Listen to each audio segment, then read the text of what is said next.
Good morning. 7:51 a.m. Pacific Standard Time, 3/21 of 2013. What I have here for our trader network worldwide and MMTs is that we have a major topping pattern.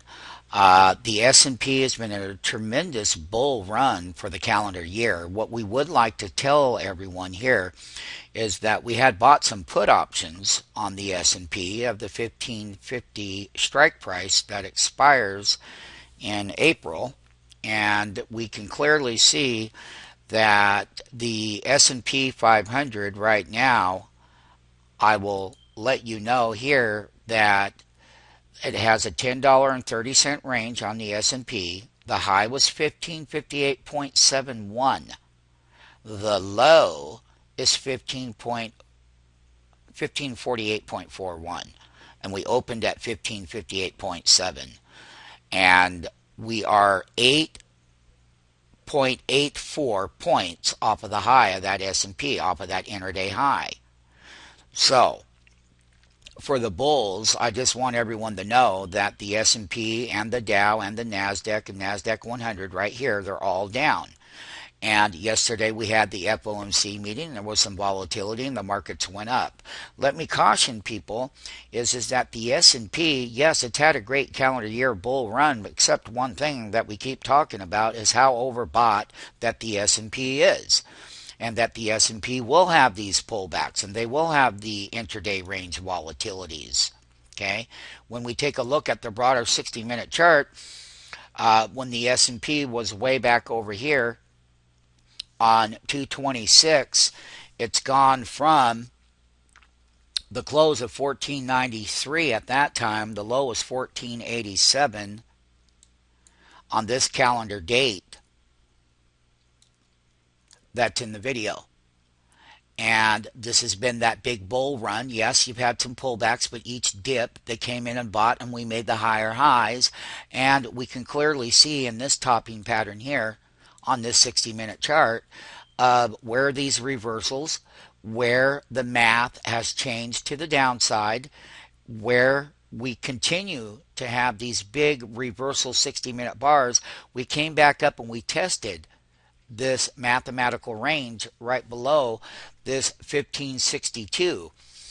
What we had told people a while back is that once that index on the S&P 500, if it was to get up to 1567, which it didn't do, it got very close to it. Here is the high right here, and that was 1563.21 when it opened, and the high was 1563.62. So as we have clearly said, that the S&P has to have a pullback from its great bull, and that there's a lot of things going on around the world, and we are overbought, and we are going to pull back. But the bull that is on the sideline, since we've been going through these major topping patterns, has bought every single dip, and you can clearly see where the math changes in the reversal. Each one of these lines are referred as a 1/4 delta in our system, $3.31 per line in the S&P, and we have the major reversal coming down here. This is where they bought the dip over here on calendar 319, which was 2 days ago, when we put the low in there at 1538.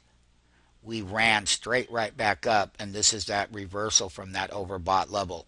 Stay tuned as to where the longer support levels will be within the broader volatility, and how that bull will or will not try to buy the overbought dips. Every great bull has to have a reversal, and we've gone parabolically up in this index over time. We can clearly see where the last run was. It was a great run up here. Major topping pattern, major overbought level. And overbought levels have to work themselves off.